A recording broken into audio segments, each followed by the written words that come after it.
Sudah Ibu. Oke. Penyerapan logam berat, istilah umumnya adalah biosorption. Tetapi ada istilah-istilah lain yang mirip-mirip. Sebenarnya biosorption juga, tetapi nanti penggunaannya tergantung konteksnya ya.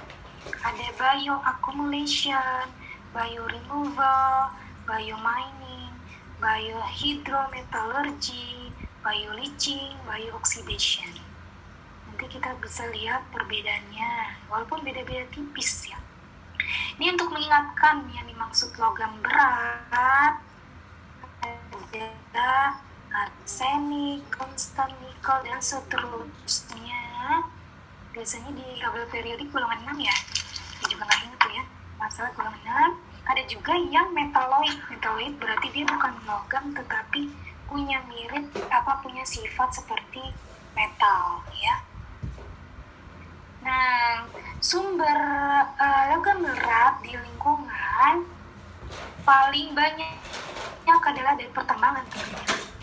Ini sebenarnya tempat aslinya logam berat ada di bawah tanah, berapa ratus meter di bawah tanah kan, tetapi karena kebutuhan manusia, entah sejak zaman kapan ya, menggunakan logam berat yang ditambang dari dalam perut bumi, dari dalam di bawah tanah gitu ya. Zaman Rasulullah sendiri untuk perang kan ada baju besi ya. Saya juga nggak tahu awalnya gimana manusia itu mengenal logam ya. Kemudian sumber lainnya adalah pertanian. Pertanian bisa dari alat-alat pertanian, bisa juga dari pestisida misalnya ya. Terus dari wastewater ya, tentunya dari kontaminasi ke dalam limbah cair ya, logam berat dari mana-mana, dari industri maupun dari urban, dari pemukiman ya, masuk ke wastewater. Nah, kalau dari industri udah pasti tuh banyak sekali yang menggunakan, bisa sebagai pengawet, larutan pengencer, katalis dan sebagainya ya. Industri kimia untuk penggunaannya luas sekali. Terus yang dari masyarakat urban, nih kita nih kayak saya tadi nyolok kabel, nyolok flash disk ke laptop ya, itu kan pasti ada sebenarnya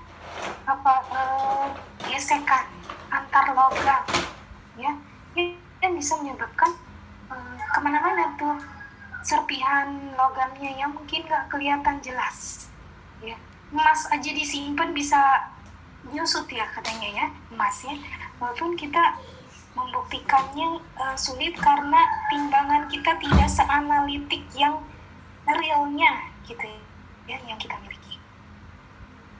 Nah, kenapa kita harus care tentang kontaminasi metal? Tadi sumber ini yang berbahaya kalau memasuki sumber air, tanah ya, atau makhluk makanan kita ya, makanan yang kita konsumsi, hewan-hewan ternak, tumbuhan gitu ya, yang berasal dari aktivitas manusia maupun proses alami yang tidak bisa dihindari ya, karena memang manfaatnya banyak. Industri-industri yang menggunakan juga banyak ya, termasuk praktek militer ya, atau power plant ya, nuklir, thermal power generation yang pakai pembakaran batu bara tuh logam-logamnya juga tinggi, apalagi yang low rank, yang kualitas rendah ya. Kalau dibakar, logam-logamnya akan berterbangan sebagai abu. Alhamdulillah kita pakai listrik yang sepertinya bersih ya, tetapi sebenarnya kalau dia berasal dari coal fired plant yang pembakaran batu bara, nah itu kita secara lingkungan harus concern sebenarnya ya. Jadi harusnya apa sumber pembangkit listrik yang ramah lingkungan tuh, misalnya air terjun ya, atau apa thermal ya, panas bumi. Saya nggak tahu tuh seaman apa bagi lingkungannya, tapi kalau pembakaran batu bara ya itu udah pasti tuh, walaupun abunya nggak sampai sini ya. Jadi diubah energinya dari tadi pembakaran batu bara menjadi dialirkan. Jadi kita sini agak bersih kelihatannya listrik tuh. Padahal sebenarnya dari hulunya ya gitulah ya, banyak sumber yang mengandung logam berat.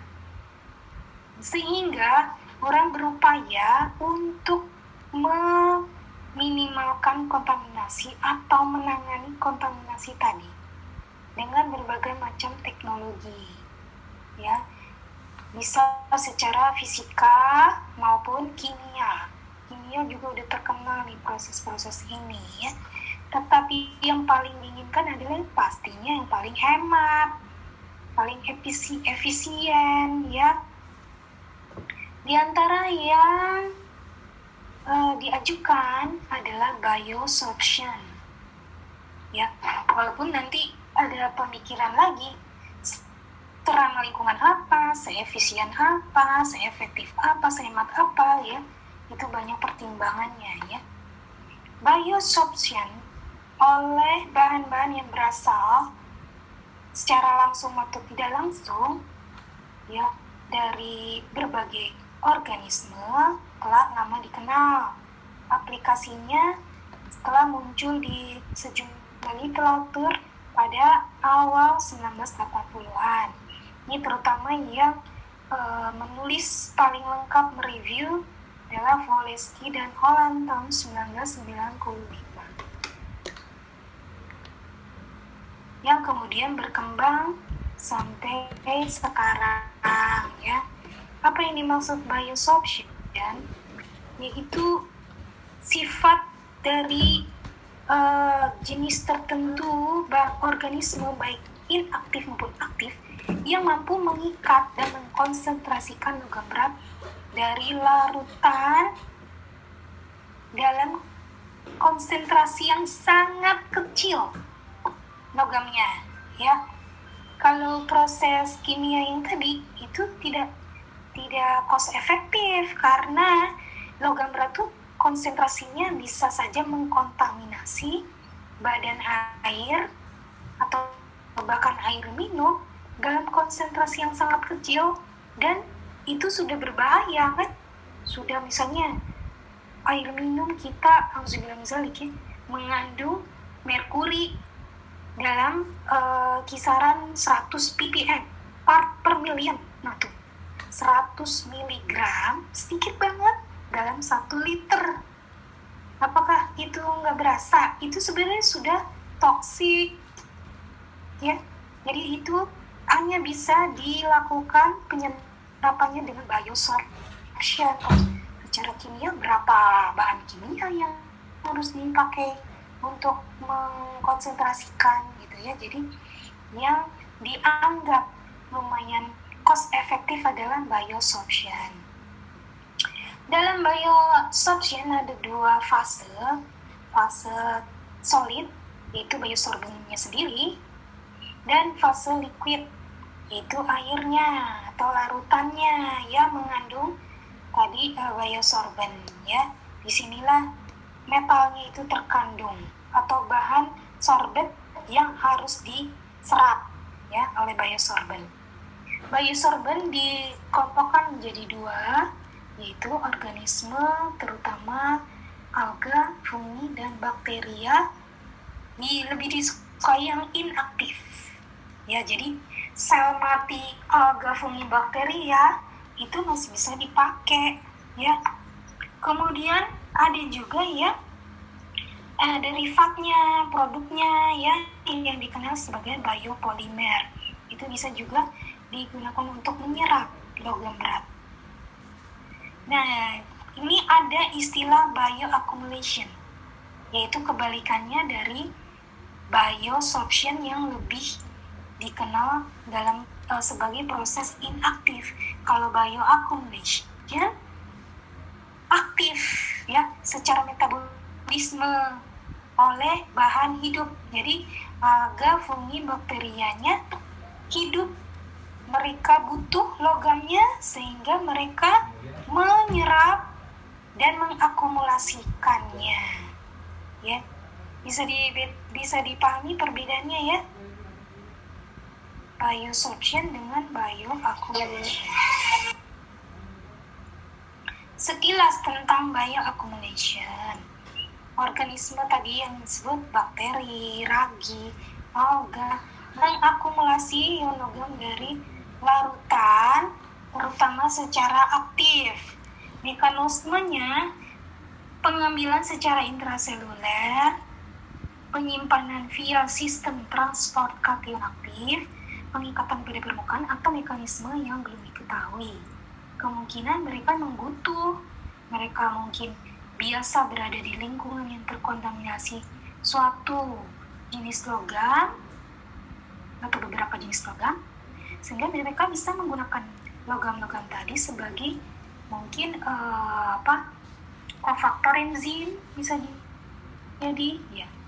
Pemanfaatannya, kita memanfaatkan bioakumulator ini untuk ekstraksi logam dari larutan encer atau mengumpulkan dan membuang logam toksik dari buangan pabrik. Ya samalah dengan pemanfaatan biosorption.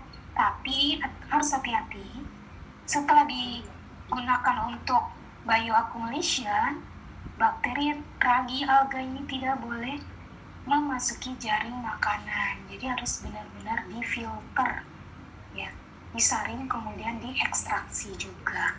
Kalau diekstraksi, ekstraksinya juga secara kimia, ya.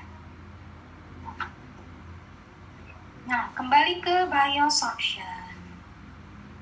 Nah, apakah tipikal atau ciri yang khas dari biosorban?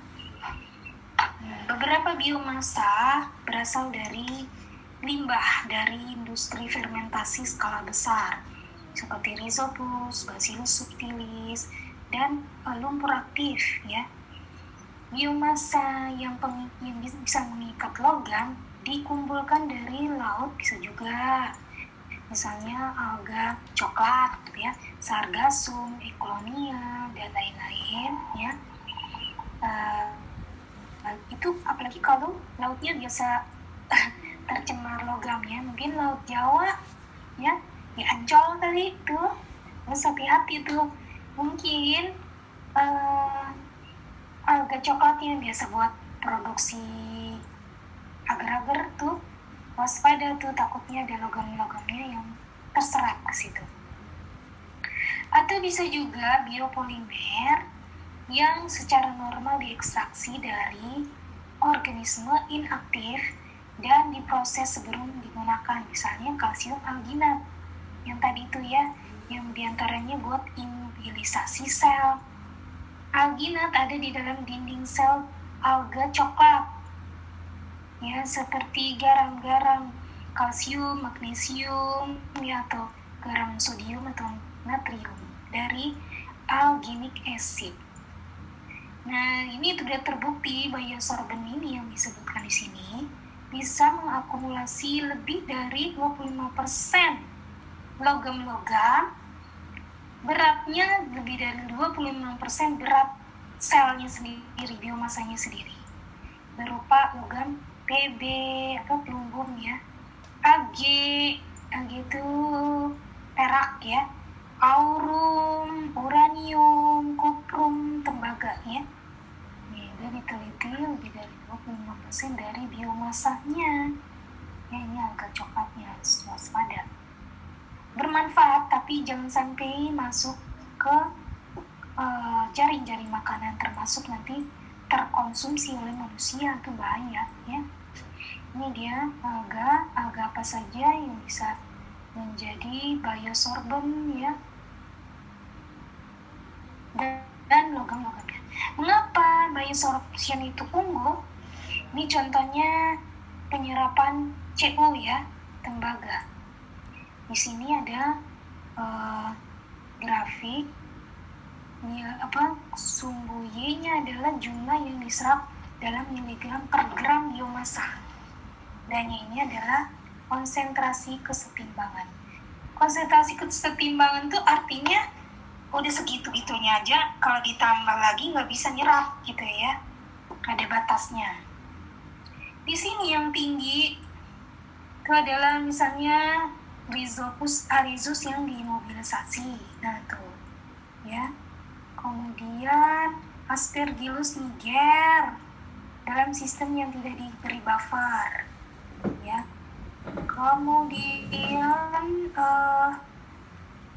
di sini ada yang bukan biologis, aktivatif, karbon aktif ya, karbon aktif. Tapi yang tinggi ya ini ya, sel-sel atau biomasa kapang ya. Betul. Sini juga mukoroksi itu ya. Dan seterusnya, yang bawah-bawah ini yang penyerapannya lebih rendah, fly ash tadi dari abu ya, abu pembakaran, ada pit atau gambut ya, dan sebagainya. Untuk menilai biosorban, kemampuan menyerapnya, kita bisa gunakan FTIR atau XPS ya. Nanti mereka bisa menunjukkan jumlah dari gugus-gugus fungsional tempat logam itu nempel, yaitu karboksil, COO, hidroksil, karbonil, dan sebagainya. Mekanisme penyerapan oleh biosorban ada setidaknya di sini saya cuma nunjukin 2 ya, mungkin ada mekanisme yang lain ya. Yang pertama ada MSCF, contohnya penyerapan CO oleh bits kalsium alginat ya. Ini jurnalnya. Jadi ini ada COO, dia gugus karboksil, yang dia bisa mengikat kation Mn+. Sorry, ini bukan CO ya, tapi Mn ya. Judulnya sering nggak sesuai dengan gambarnya ya. Ya, nih yang tadi Mn terlarut kan dalam larutan, kemudian bisa menempel pada gugus COO atau karboksil di permukaan sel. Kemudian yang ion exchange pada permukaan, nih kan muatan permukaannya adalah negatif sehingga bisa menarik kation yang bermuatan positif, termasuk logam-logam diantaranya Mn+ ya. Faktor-faktor yang mempengaruhi biosorption di sini nggak kelihatan. Harus kalian buka nanti, bukan di classroom kayaknya nih, PPT ya, di PowerPoint ya. Ya diantaranya jumlah biomasa ya, terus pH ya. Kalau temperatur sama dia temperatur ruang itu tidak terlalu berpengaruh ya. Contoh biomasa, kapasitas biomasa nih ya, bakteri bacillus, terus ada alga juga, ulva ya, kemudian batang sunflower itu bisa digunakan sebagai biosorban untuk logam-logam tertentu dengan kapasitas tertentu juga. Ini kulit pisang tuh ya, kulit pisang bisa menyerap sangat besar Pb ya, kapasitasnya 142 lebih miligram per gram kulit pisang, tapi dia menyerap Zen-nya rendah, 6,17 miligram per gram gitu ya. Ini banyak sekali sebenarnya biomasa yang bisa dipakai, dicoba untuk menyerap logam berat, dan logamnya tertentu juga ya, tergantung kecocokan biomasanya, karena tadi apakah dia ada mekanisme ion exchange atau pertukaran apa namanya tadi, pengikatan pada gugus fungsional di permukaan dinding sel. Nah, ini pengaruh pH ya. Contohnya pada penyingkiran CU. Di sini dia pH-nya 1, 2, 3 masih rendah ya removalnya. Tapi begitu pH-nya di atas 3, di sini dia bisa menyerap sampai 80% ya. Tapi makin tinggi lagi pH-nya, tidak menambah kemampuan. Itu berarti sudah mencapai equilibrium ya. Jadi harus diperhatikan juga, tidak makin meningkat pH selalu akan makin meningkat ya, tergantung ada titik optimumnya ya. Makanya di sini nih yang sini ya, penyerapan kadmium oleh Aspergillus niger juga diperiksa nih ya. Di sini ada kapasitas penyerapan, ini ada equilibrium. Tunggu azan ya.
kayak begini hitungannya, dia di irisan ini nih ya 3, berapa nih, 3,7 lah ya yang optimum untuk penyerapannya ya. Masih bersama saya kah kalian? kasih Bu. Oke Bu. Nah, lanjut ya. Sekarang ada biomining. Ini biosorption juga, tapi konteksnya diterapkan pada pertambangan, ya. Penyerapannya bukan untuk menyerap logam di limbah, di perairan atau di mana, tetapi penerapannya untuk mengambil logam-logam di biji yang kualitas rendah. Mirip kayak ini nih, kayak meor ya. Meor itu kan diaplikasikannya pada sumur minyak yang sudah tidak ekonomis. Tidak ekonomis artinya kalau mereka melakukan operasi pengambilan minyak ya di sumur produksi, itu minyaknya udah dapatnya dikit karena minyaknya terperangkap di bebatuan misalnya kayak gitu ya. Nah, ini juga pertambangan yang sudah tidak ekonomis, yaitu logam yang ekonomisnya, logam yang komersialnya sudah tersebar di biji ya, yang tinggal sedikit-sedikit gitu maksudnya. Saya jelasinnya belepotan, sorry. Ini kayak gini nih ya, contoh. Nah, nih, ini ada biji yang macam-macam, orang mineralogi tak pasti tahu ya. Ada salcoside, salcopirit, ovalit ya, macam-macam biji. Nah, untuk menambang logam yang komersil di sini ini kan CuFe ya. Fe-nya logam juga, tapi di sini yang komersil itu adalah Cu-nya. Jadi yang mau diambil Cu-nya atau emas misalnya. Nah, nih. Ya. Ini kan dia ada di dalam emasnya, ada di campuran bersama salcopirit gitu. CuFeS2 ini CuFeS2. Nanti ada juga aurum. Ya, aurum emasnya tuh, nih emasnya dikit ngumpul gitu. Nah, kalau biji kualitas tinggi itu emasnya bisa ngumpul besar-besaran gitu ya. Komponen yang lain dari bebatuan tadi hanya sedikit gitu. Misalnya nih, yang gampang aja deh. Misalnya dalam satu bongkai ini beratnya 1 kilo ya, 1 kilogram. Kalau biji kualitas tinggi mungkin 800 gramnya adalah emasnya, 200 gramnya mungkin salcopirit, pirit, dan lain-lain. Tapi kalau yang kualitas rendah, mungkin dalam 1 kilo, saya nggak tahu persisnya, ini cuma memberi perumpamaan buat menerangkan aja ya, mungkin emasnya cuma 10 gram gitu, dan tersebar kecil-kecil gitu ya, kayak bintik-bintik gitu di bebatuannya, di bijinya kayak gitu ya. Tapi 10 gram di dalam 1 kilo itu bukan berarti nggak ada emasnya kan, masih bisa diambil emasnya. Cuman kalau untuk operasional yang ekonomis, yang komersil, itu tidak menguntungkan. Mirip seperti yang tadi pertambangan minyak, sehingga minyak tadi harus diupayakan tahap tersier, yaitu eor dan meor. Nah, kalau ini tahap tersiernya dengan biomining. Jelas ya? Maaf, penjelasan saya agak-agak buru-buru. Nah, nanti industrinya sendiri disebut biohidrometalurgi. Ya, jadi prosedurnya biomining, industrinya biohidrometalurgi. Prosesnya ada bioleaching dan biooxidation. Ini juga mirip nih. Mungkin agak-agak bingung kayak saya dikit tuh ya. Nih, bioleaching adalah konversi metal yang berharga tadi ya. Tadi di salcopirit ada Fe, ada Cu. Yang berharga Cu-nya gitu ya. Menjadi bentuk terlarut dengan bantuan mikroorganisme. Itu bioleaching.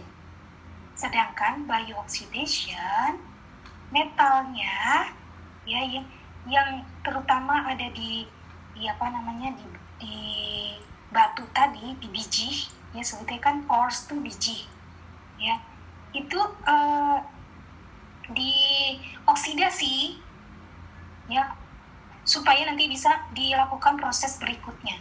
Jadi sebenarnya keduanya sebenarnya oksidasi juga, tetapi ketika logam yang direcover diekstraksi ke dalam larutan, prosesnya dikenal dengan bioleaching.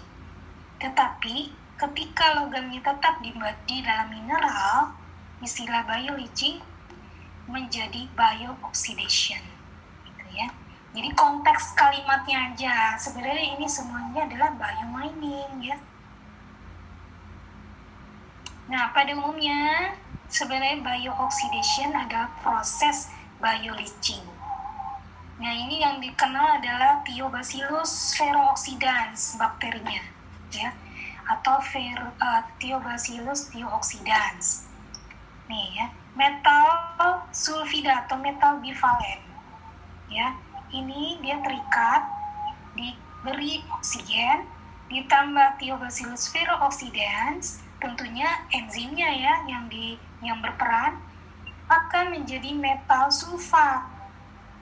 Nah, metal sulfat kan larut sama air, sehingga bisa di-leach, bisa diambil logamnya, ya. Ada dua metode bioleaching. Prosesnya dua-duanya sama-sama oksidasi, tapi ada yang langsung, ada yang tidak langsung. Kalau yang langsung, nih, metalnya ini akan yang langsung, ya.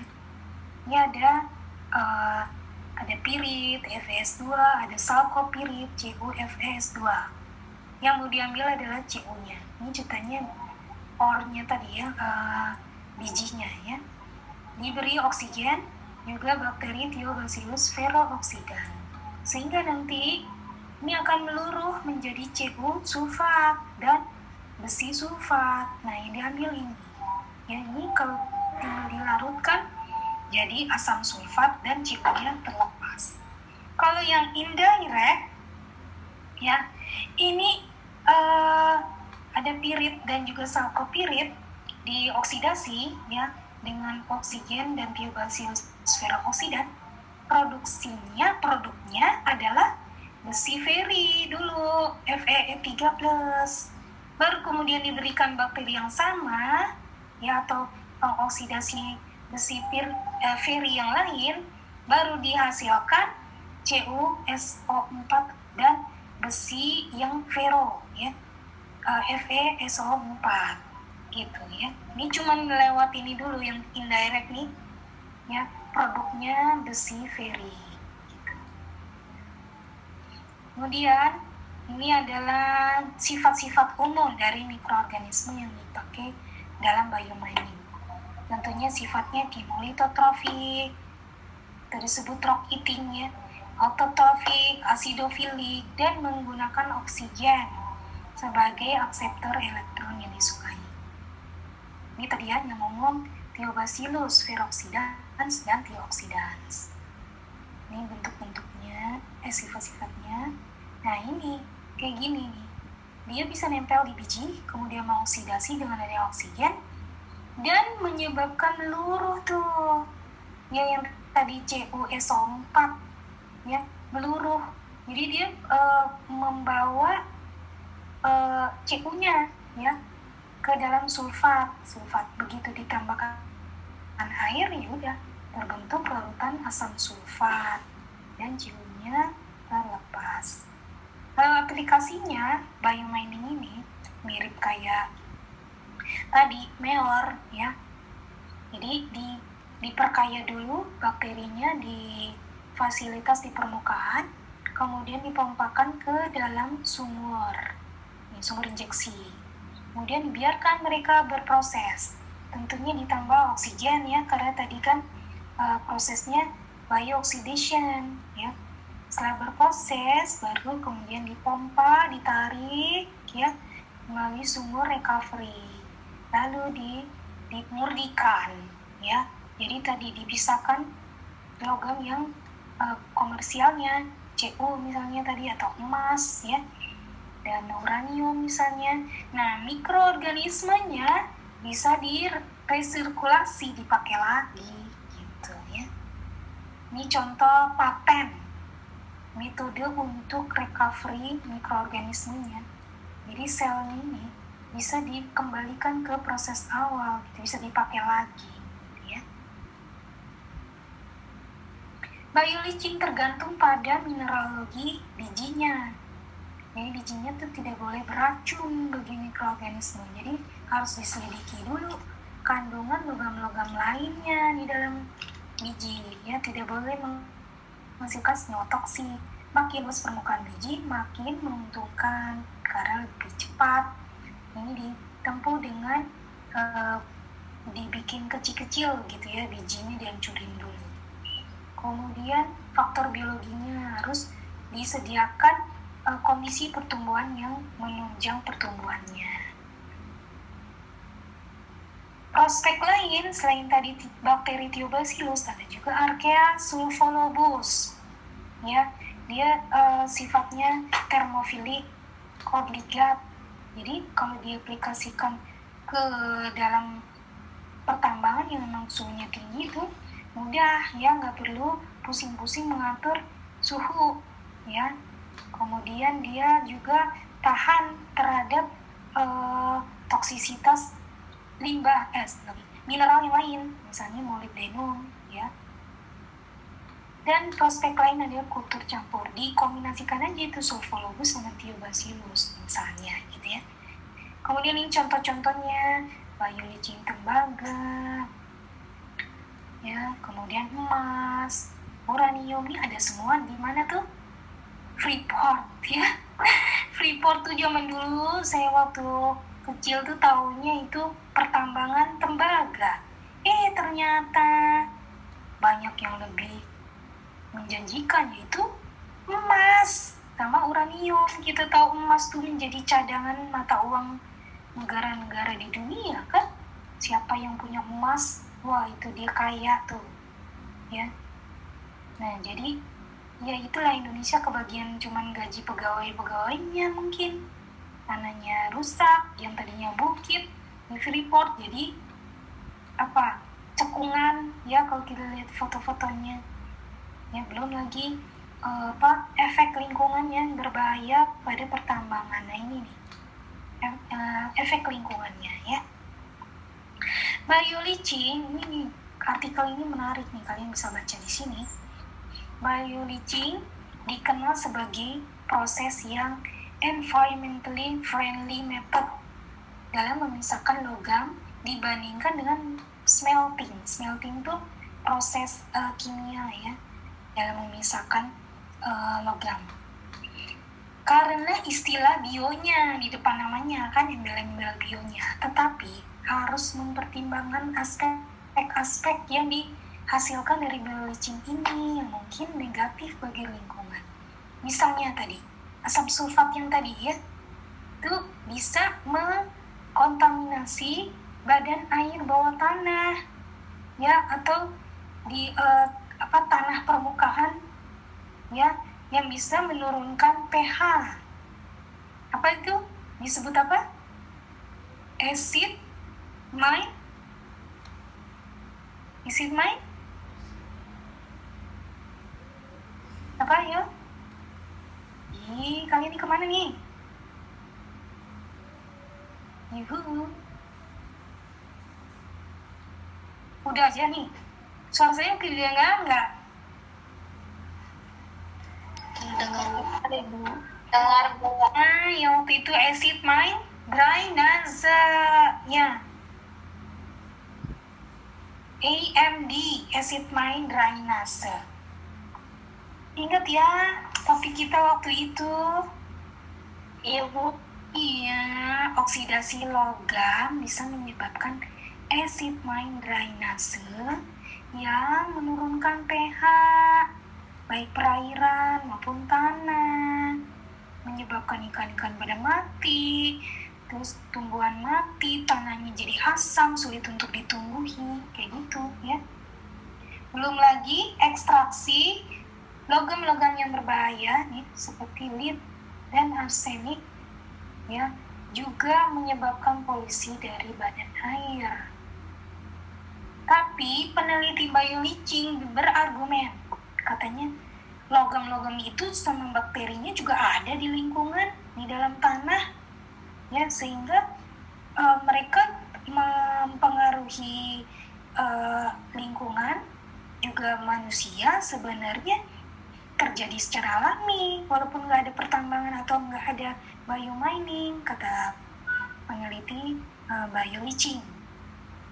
Ya, terus tapi kata orang lingkungan lagi, iya sih memang, tetapi bakterinya yang kalian tuh dipompa ke dalam pertambangan, ya, kemudian menyebabkan proses leaching yang lebih cepat dibandingkan proses alami, ya. Tetapi terus orang biomining ini lagi berargumen lagi, tapi secara keseluruhan dibandingkan dengan smelting, ya, proses bioleaching ini melepaskan bahan-bahan yang tidak seberbahaya smelting ke lingkungan dan menyebabkan kerusakan lingkungan yang lebih sedikit bagi bumi, katanya gitu. Ya, tarik-tarikan ya antara orang konvensional pertambangan dengan orang yang menerapkan biomining atau bioleaching untuk pertambangan. Jadi sebenarnya kata bio ini tidak pure sepenuhnya ramah lingkungan, ya. Bisa ada ekses negatifnya. Walaupun demikian adalah menyebabkan kerusakan yang tidak sebanyak proses fisika kimia gitu. Ya. Sampai sini bisa dipahami?